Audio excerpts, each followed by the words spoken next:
Hello, this is Carl, also known as Zerapath in Custom Magic Community, and today I'm going to do a short video to talk about Netropolis and Custom Standard. Now, I've been in this community for a long time, and I've been working on this set for a very long time. I think I've finished it several times, only to come back and, the perfectionist in me wants to keep changing things. And I finished it again recently, specifically with the goal to help it be good enough to get into custom standard. Um, and this is a constructed format where some of the best custom Magic sets are able to have their cards played in a format much like standard, as Wizards of the Coast has. And it's a lot of fun. This last rotation, I spent a lot of time exploring the meta, building lots of decks. I built the first Is-Emerge combo decks, which were a lot of fun. The first Boggles deck. I made Grixis Mill Control. I did Sultai Dredge, and experimented with a lot of other things, not all of which were very good. And those decks maybe weren't even the best decks, but I'd say I'm pretty familiar with the format and the meta and what kinds of cards and interactions are in there. So Netropolis is going to be up for vote for custom standard, and I have this primer here, which I'll leave a link for it in the video. There's also going to be a link from the primer to this video, and this primer basically just has all the cards that I think are likely to see constructed play. And the purpose of this video is not to talk about all of those. The purpose is to talk specifically about why I think Netropolis would be good, not just for a custom standard environment generally, but for this custom standard environment specifically, for this rotation. And so I wanted to highlight some of the cards that I think are relevant to that, relevant to the format that will be at rotation, with villains rotating out. If you're not familiar with the current custom standard format, or with villains, or those kinds of things, I encourage you to just look at the primer and get familiar with Netropolis itself. And I also encourage you to check out the custom standard community and the custom standard format in the Discord, which I'll hopefully have a link for that too. But let's start with into the main frame. This is a later design, but one of the reasons I think this is relevant is that right now in custom standard we have some early board wipes. We've got the one from Rakoa, which makes them sacrifice some stuff depending on how many lands they have. There's one from Hollows where you have to sacrifice a creature to do it, which is, there's a lot of tension in that, so it's not always a useful tool for control decks. I really feel like the format wanted some lower sweepers because of how strong aggro is. Aggro has a lot of tools going for it, and I think the format gets a little too binary when aggro decks are that good. They either get completely shut down or they just roll over people. And so I think giving some tools like this card, which will save you a turn, be able to get you to your turn 5, final verdict, full wipe, or Planeswalker, or something that can give you some more time. I think that's a useful tool to have in the format. L3T, he's good to have because we don't have a lot of all general purpose white walkers.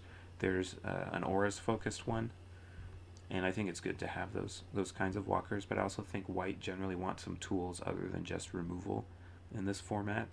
I feel like right now they're kind of just aggro creatures, and their removal suite.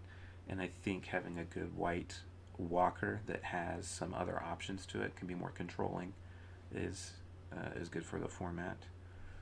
Taken for questioning. This is a white removal spell, right? And right now I said that white has a great suite of removal. They've got some good control cards, instant speed, destroy target attacking creature, things like that. They have Wander, which is a card I was not a fan of when I saw it was entering the format, but I'm really glad it's in the format now because instant speed interaction is really important. The problem with Wander, however, is I think it makes white's removal suite better than black's, which I really dislike how that feels in the format. when you want removal, you don't go to black anymore. You go to white because you have the best instant speed creature removal, and there's a lot of cards that do stuff out of the graveyard now. So the exile makes this really, really great. Or you have Gift of the Dohar, which is rotating out. And so to differentiate things, because I feel like white still wants a 3-mana Banishing Light effect. Taken for Questioning only has... It has 2 white symbols in it. And, there's a Supremacy reward if you're in, big on life gain or something like that. That makes it more worth it to you. So I feel like if you want to go into white for this really great removal suite, I think you should have to commit a little bit more to it. And that's my thinking there. And there's a lot of great 4-mana aura removals already in the format, but I like where this is costed.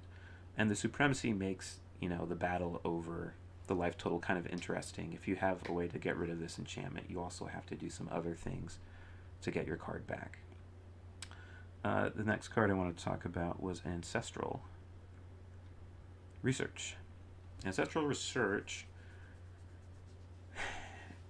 well, a few things. When other times that Netropolis has been, considered for custom standard, this card was seen as possibly way too strong because you get a lot of card selection and eventual card advantage out of one card for just 1 mana, which is, that's a lot. Another problem with it is it dumps a whole lot of information into the game at once, which just isn't a lot of fun sometimes. It just bogs down the early turns with information that just isn't necessarily fun.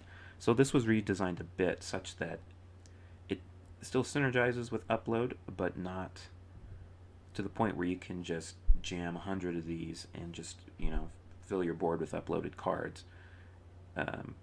A lot of times this will probably see, play as a one-of, or maybe not at all, to be honest. But I like that it's an option for decks that don't have a specific aggressive strategy, like the other Ancestral that's in the format, Crossing the Fog, which requires you to be more aggressive. Ancestral Research, which is back down here, allows you to play a different kind of game and grind out the value off of a spell.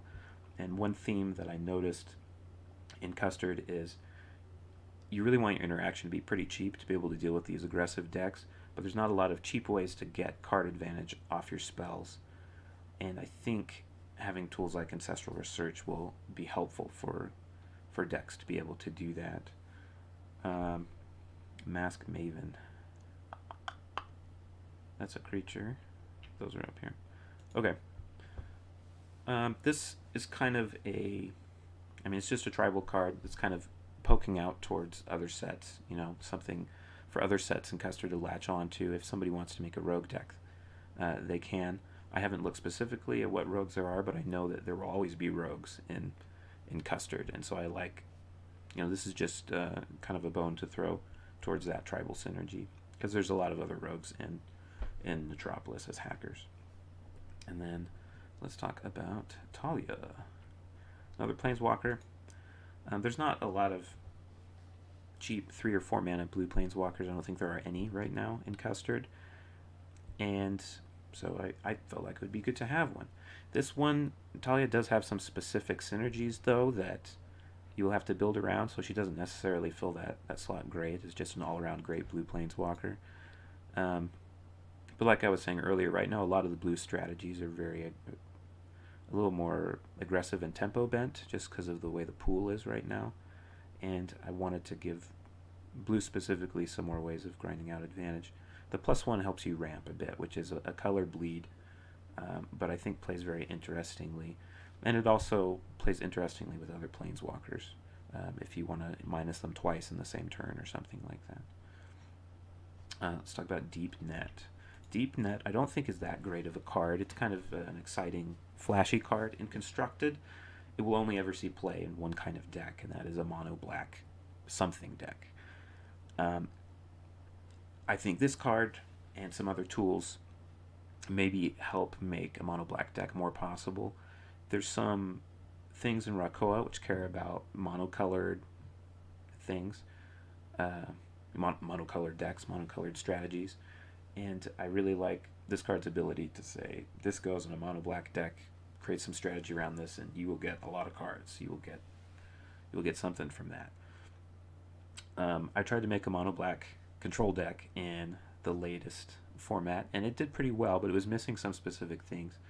One of which was some kind of card advantage engine. Like, there's card advantage spells in Custard, but I think mono black control really wants a card like Deep Net that gives it a longer game engine, something you can build your deck around. That's not necessarily true. Like, there's other approaches, but I feel like having this tool is good. And there's another tool I'll get to pretty quickly. Misclick. One thing about upload is upload can be contentious in that early versions of Netropolis had tons of upload. Everything had upload on it. When people thought about the set being in Custard, they thought, well, there's so much upload, how are we supposed to know how to deal with that in the format? You can't interact with upload. I think that this is a needed sideboard card in case there is some out-of-control upload strategy. So I mentioned that I don't think that Deep Net is very good, but if it becomes good because of other cards, or the deck that it can fit in happens to just be really strong, having a tool to just wipe the slate of somebody's huge pile of uploaded cards I think is important to have. I also added the graveyard such that it's not as parasitic to Netropolis, but it can also help deal with decks like Isemerge, or Dredge, or these new aggressive hollow decks that use Thormund Healer and cards like that. Bonfire Keeper, I think it's called, but for card advantage. And so this helps you get a little more mileage out of your sideboard slots. Next one I wanted to talk about was Out of Date. So this is kind of my black answer to Wander the Unknown. Black doesn't have any 2-mana removal spells that don't lose you card advantage. So, for instance, there's Journey's End, which is a really good card, except you have to be wanting to do a very specific thing. If you're going for something slower, more controlling, it's not as good, right? The thing about Out of Date is it does, at the same time, like, if this is good in the format, then that also makes the cards in Netropolis better, the artifacts and artifact creatures and the equipped creatures a little bit better. But there's other tools in the rest of Custard which can deal with those things, and there's a lot of artifact-specific removal in Netropolis as well. I think this is important for mono-black control deck, for black-based control decks. I think control decks for a while now have been best as blue-red or blue-white, and I like black having more of an identity in that realm, and having tools like this to help it feel stronger in the removal suite. There's more of a reason to play black other than just, well, my specific strategy is graveyard or reanimator based, so I have to play black. But something that makes you think, maybe I should splash black for its excellent removal. I'm not talking about that card next. But Phantom Walker. Okay, so I've talked mostly about how I think things will fit into the rest of Custard. This is just kind of this is a great card. It's very powerful, very strong, has interesting play patterns. This is just kind of a public broadcast that if Netropolis gets in, this card will see a lot of play. I think it is an interesting, powerful, and swingy, aggressive card that requires some building around, but not a ton of building around. Aggressive decks will have creatures dying, and then being able to fuel those to attack with it, I think, is great. It also can be used in Dredge and Graveyard decks, which I think is really interesting. It doesn't have to just be in a vehicles deck, which I like a lot. But this is to kind of represent some of the new and different strategies that I believe Netropolis can bring. I don't know that vehicles would be tier 1, but I think there is a vehicles deck that Netropolis brings. Next is Self-Destruct Sequence. This is the other big tool that black-based control is missing, and that's a sweeper. And this is an odd sweeper in that you have to kind of show in advance, like, I'm not sweeping you now, I'm sweeping you next turn. But this helps you get to a Sorin on turn 5, or your avatar on turn 5, or whatever your big plays are later. And it also works interestingly with vehicles, right? Your vehicles are creatures on your turn, but then they're not. And so self-destruct sequence is pretty good with the vehicles deck. And there's other ways to build around it also, which are interesting. Let's talk about Sicknick. You notice a lot of double black casting costs. I've definitely had mono black on the mind, but this is, this can go in all kinds of decks. Targeted discard in the format is pretty good. We have Duress, we have Despise. I was going to say Despair, but it's Duress and Despise that we have, and that's a pretty good suite. But what we don't have is a 2-mana unconditional removal, and I think Sicknick does bring that. He is just a distress, right? It's just 2-mana remove. Or you can play the game of let's reveal the top card of our library, and let's try and get them to lose life, or try and get us to get the cards we need. That works well with some of the supremacy cards in this set. It can help you if you're a little bit off supremacy. This is one way to spin the wheel and see, well, maybe I'll gain supremacy and then be able to do what I want to. And the card has a fun play pattern in that you +1. If you don't like the card they got on your next turn, you can take it from them, and you still have a Planeswalker left over. So I really like Sicknick, and I think he's a strong card, but not ubiquitously strong. Like, I don't think you can jam him in any black deck, but I think he'll be interesting in the format. Doxing. This is the other. If upload becomes a strategy that's good in Custard, I think it will be with this card. There's the red upload cards that are pushed for constructed make you upload from your hand, and then this allows you to put them back in your hand to deal damage. So this is just kind of a different style of deck. It's very fun to play, has a fun card flow and interaction pattern to it. I don't know that it's a tier 1 thing or not, but when we look at constructed and Netropolis and what it's bringing, I think this is the most likely avenue for upload to become a constructed mechanic, and I think it plays well in the testing that I've done. Hard Crash is a sideboard card. I knew that we needed some good artifact removal, and a lot of artifacts have indestructible. The ones in my set that used to have indestructible no longer do, but I do know that indestructible is just an unfun, uninteractive mechanic that custom designers love to use a lot. I know because I used it a lot. I guess I do have a push double striker that can gain indestructible during combat, and this would be good against that, but also just, if you need some spot artifact removal in your sideboard, if these artifact strategies get out of control, this is a good way to handle that. And I'll show some of the artifacts that I think might be built around. Hired Hit.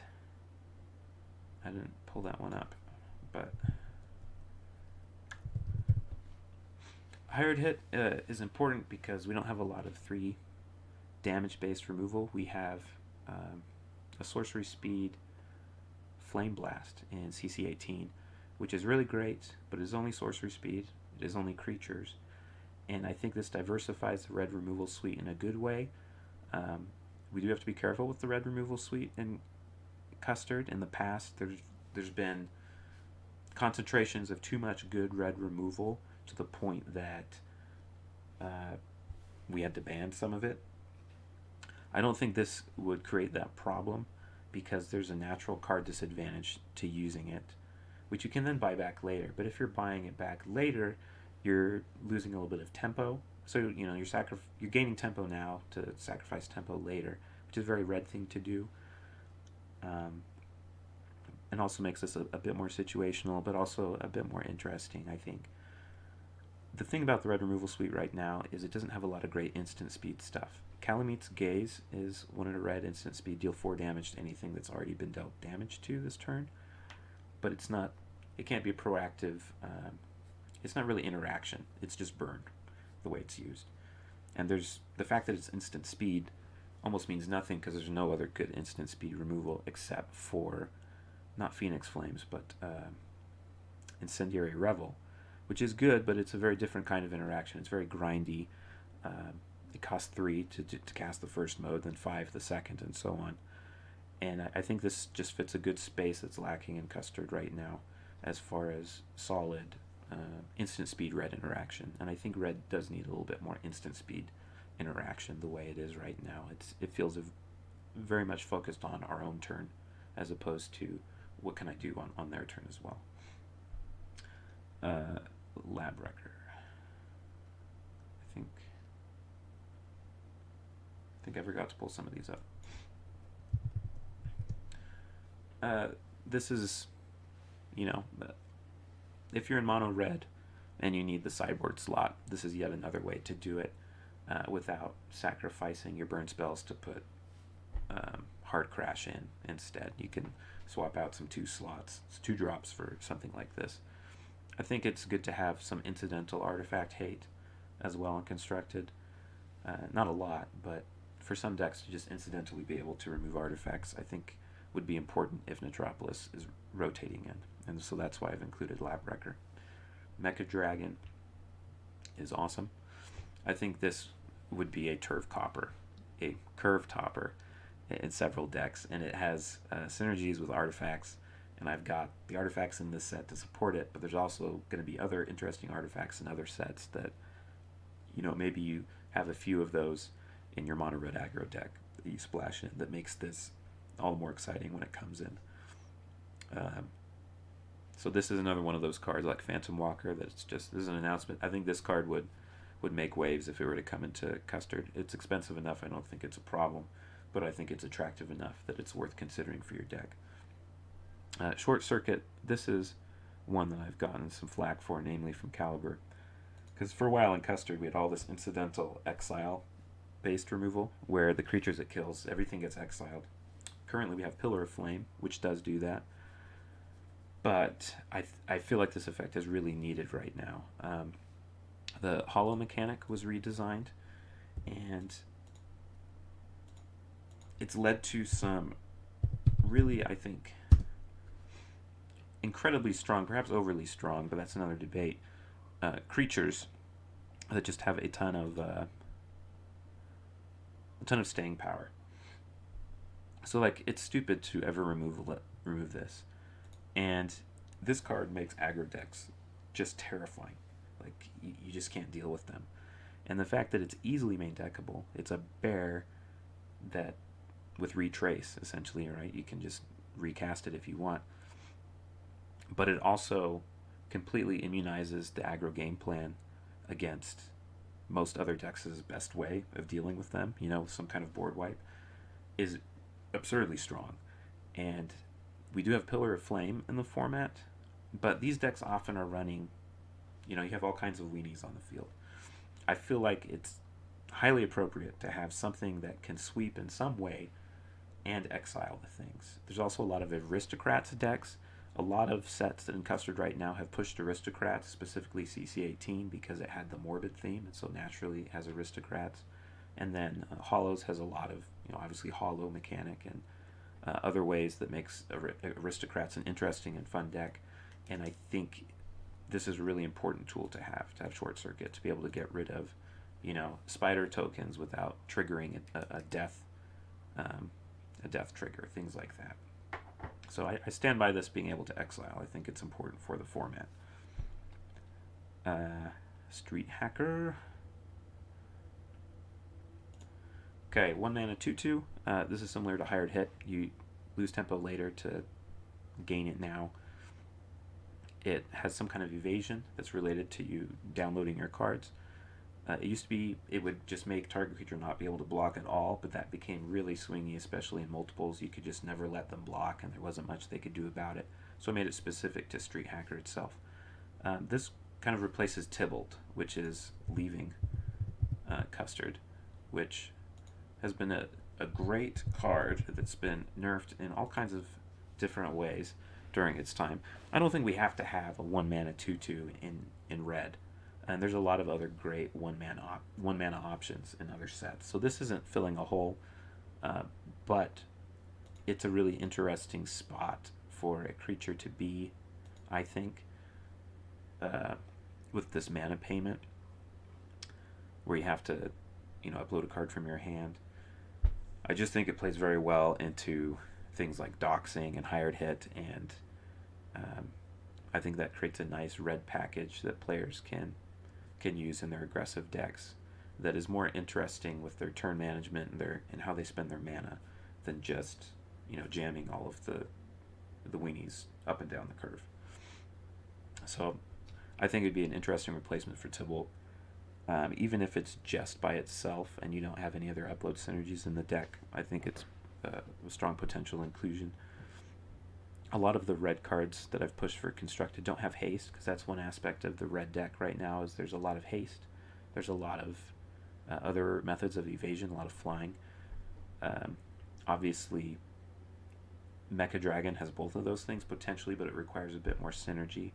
And I kind of like this style of aggressive deck that requires a little bit more synergy and a little bit more planning around. And the arm mechanic does that as well. And I'm not going to go through many arm cards in this video, but I feel like the aggressive offerings from red specifically in Netropolis will lead to more interesting aggro games. Let's go to green. Green, this is a sideboard card, and maybe in some decks it's not even a sideboard card. It can deal with planeswalkers, it can deal with non-basic lands. Non-basic land hate is pretty important, I think, because of Rakoa. It has a lot of non-basic lands that have the potential to be game winning, like very swingy. Zoo is still tuning those in various ways. Sometimes I think they're way too strong right now. They're probably too weak. But I think non-basic lands are always a design point that custom designers love to kind of push the knobs on and see how strong they can make it. And I think having tools like this are important. Also, it deals with artifacts. It deals with vehicles very well, which might be critical. I don't know. At 2 mana, which is good. I don't know if there's any other. Maybe there's some cool place where you play it on your own artifacts to ramp, but I think it's a good tool to have. And I think this is absolutely critical. If there's ARM decks where people are just making tons of ARM tokens, being able to wipe all the artifacts, having that option is really important. Green doesn't have a lot of play in the sideboard right now in Custard. I think people are starting to do it a little bit more with... there's some enchantments, I think Blighted Hatching or something like that, that is the basis of a really strong deck. And the enchantment removal is needed from green, and so I've seen some of that. I think that this would make green a strong sideboard player too. Just having this could be really good. And this and Hard Crash and what's the other sorcery? Misclick. These are just safety valves on my own set, so that you know that there's a lot of internal synergy in Netropolis. There's a lot of things that reach out to other sets, but there's also a lot of things that make sure that if the internal synergy becomes too strong, you have the tools to deal with it as a player and as a deck builder. Machine Oracle. This is one of my favorite Supremacy designs. Right now, Villains has a great 2 mana mana dork that's, I forget what it's called, but it's an 0/3 reach. You can tap at any mana. And it naturally helps you go to a longer game. It ramps you and it also defends you, which is, incredibly good for that style of card and for the strategies that want it. I think with that going out, and the fact we already have Farseek and Garruk, which are really great ramp cards, I think making the mana dork of the format that can tap for any color, having it be very different and skew towards a different style of play can be very healthy, and that's what I think Machine Oracle does. And it also goes into different decks and makes those decks more interesting. If you think of an aggressive like Naya deck, which we don't really see right now, the mana is okay for that, but it's not great. But if you have Machine Oracle, which naturally wants to be aggressive, but also in a pinch if you're aggressive and you gain Supremacy, and you need, the white to cast your, 2 or 3 color spell, this can help you with that. By the same token, if you have a slower deck and you have a lot of different colors that you need, maybe Farseek is better for you, but if you also want to interact early on and maybe steal some Supremacy and be more interactive in the early turns, Machine Oracle can be good for that as well. Right now in Custard, a lot of green decks, say pass the first couple turns, or at least until they play Farseek, then they play Garruk, and then they're playing big stuff. And I like giving green more reasons to be more interactive in those early turns, and I think Machine Oracle is helpful for that. Apex, Monstrous Apex. This is a new design I haven't tested a lot, but I feel like is not going to be a problem, but I still think is exciting. Having a big creature with hexproof and trample is good to deal with these control decks that I've been talking about. Maybe it helps mid-range. Mid-range doesn't have a lot of great decks right now in Custard. Maybe that's just because they haven't been built. I don't know enough about that. Maybe this gives a tool that's needed out of a sideboard. This exiling 6 other creatures to return it from graveyard to hand, that's specifically for a dredge-based deck, and this is a personal thing for me. I really like dredge. I love playing out of the graveyard, and I think that the decks where you're using Satyr Wayfinder and effects like that to just throw everything into your grave and then get value out of your grave is a lot of fun. And the problem is they're really bad at finishing games, the decks that I made, the dredge decks I made. And I think Monstrous Apex helps solve that a little bit. When you play it, it has hexproof, so it's hard to interact with. If they trade with it, you still have inevitability. The thing is, this inevitability and recursion is not going to be in every deck.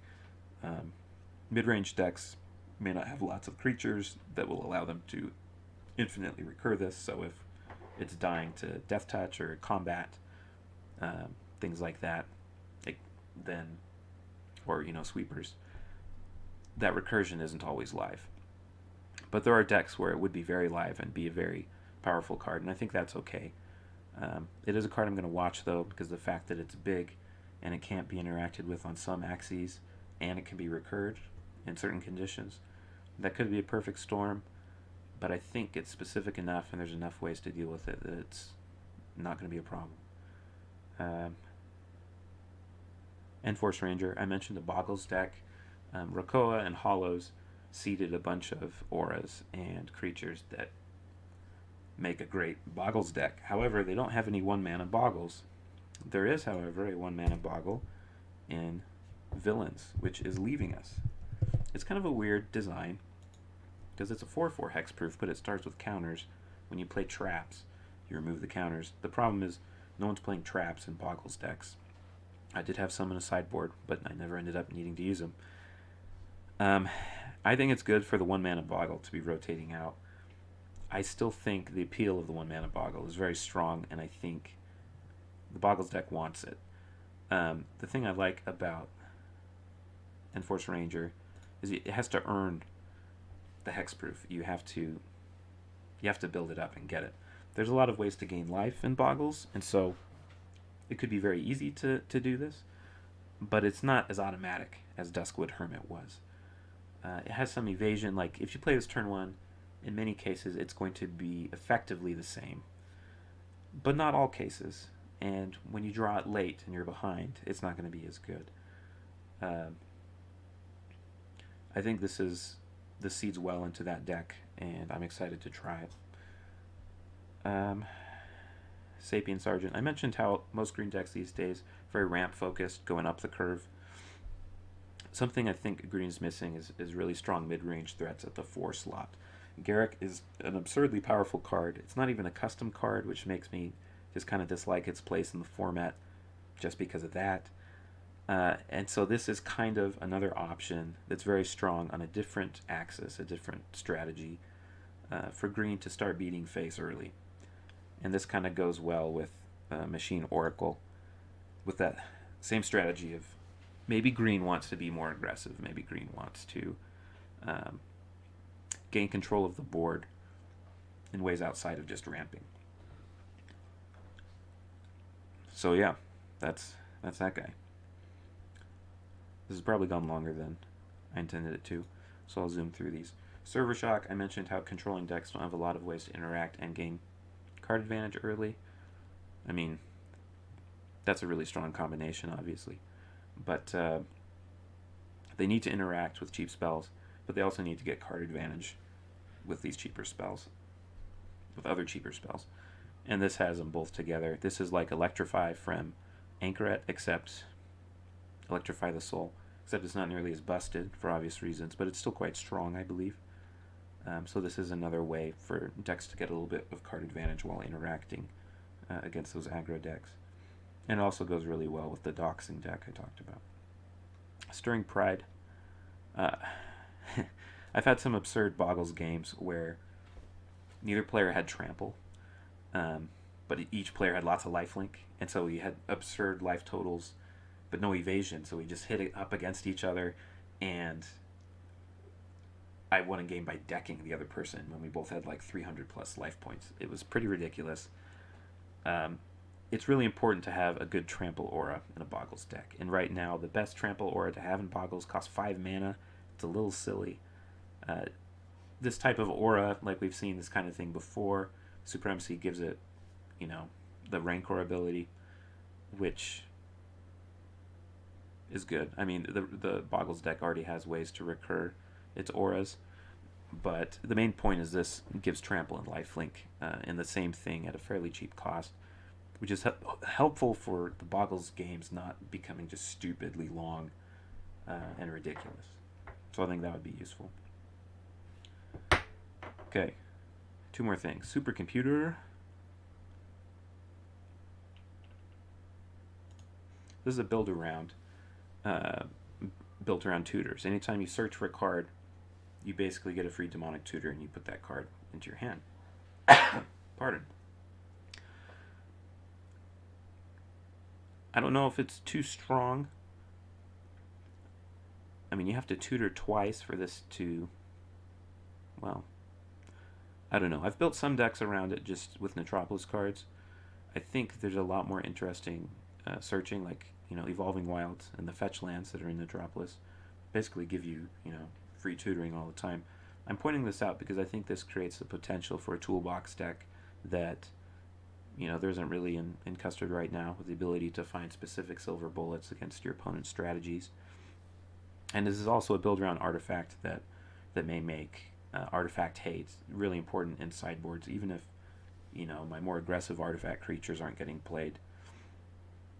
I think that this is something that feels like a build around artifact that will influence the format, hopefully, or at least create some fun decks that play differently than most Custard decks we have. I think the toolbox playstyle is fun to have sometimes, not all the time, and I think that it would benefit the format to have a deck based around Supercomputer and the toolbox strategy. Last thing is the lands. This land design is from Simon, Color Pie Tyrant, from another set that he made, and we talked about it. He said that I could use this design. I think it fits really well into the format right now. We have the enemy tap lands typed, the enemy tapped duels, and this can help find those and help you spread your colors out, but they're not fast lands, so they help you spread to a bunch of different colors. They work well with the Janata type checkers, and as well with the buddy lands from CC18.